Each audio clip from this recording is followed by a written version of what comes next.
Property Law Pas FM bersama Erwin Kalau dari Erwin Kalau & Co. Property Lawyers.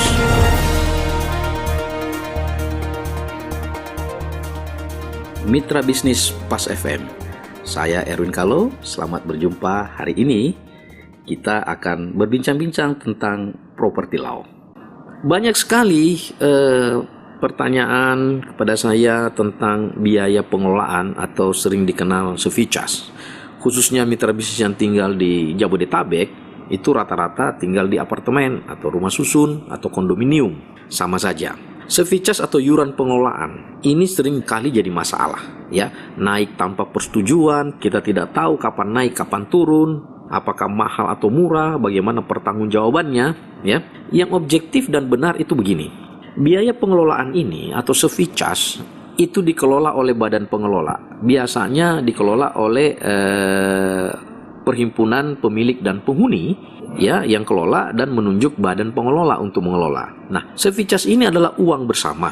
Uang bersama yang akan dikelola untuk kepentingan bersama, yaitu apa? Untuk maintenance dan perbaikan-perbaikan, pelayanan-pelayanan untuk yang bersama. Contoh, kolam renang, listrik di lift, ya, termasuk gaji-gaji satpam, gaji-gaji BM, itu masuk ke namanya iuran pengelolaan. Karena mereka bekerja untuk kita semua, yaitu benda bersama, bagian bersama, dan tanah bersama. Nah, di dalam suatu apartemen atau rumah susun, itu ada dua kepemilikan. Ada kepemilikan bersama dan ada kepemilikan perseorangan. Kalau kepemilikan perseorangan, yaitu unit apartemennya, itu adalah kewajiban dan urusan kita sendiri-sendiri. Tetapi yang bersama itu seperti, ya, benda bersama, bagian bersama, dan tanah bersama. Contohnya seperti lobi, lift, ya, tangga darurat, ya, taman, kolam renang, itu semua adalah bagian bersama atau milik bersama. Konsekuensinya adalah kita dapat menikmati bersama-sama dan kita menanggung biayanya secara bersama-sama. Itulah yang namanya service charge.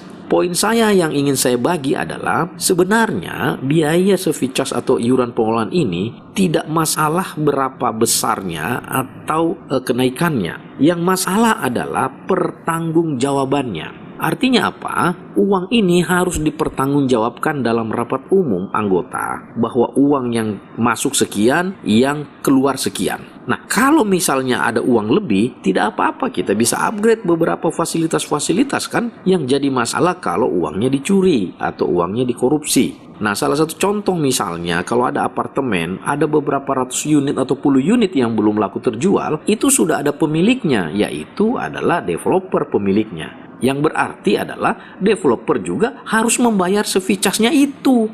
Bukan kita yang tinggal saja yang membayar, tetapi semua unit harus membayar, termasuk yang belum laku harus bayar. Sehingga, ya, urgensi daripada service charge ini kan bagaimana memaintain up properti kita supaya value-nya kan tetap terjaga. Karena value dari suatu properti itu bukan hanya saja bangunannya, tapi pengelolaannya. Kalau bangunannya bagus, tapi kalau pengelolaannya jelek, pasti value properti kita akan jatuh. Jatuh akibatnya apa? Satu, kalau kita tinggali tidak nyaman, kalau kita sewakan juga akan susah, harganya juga akan drop.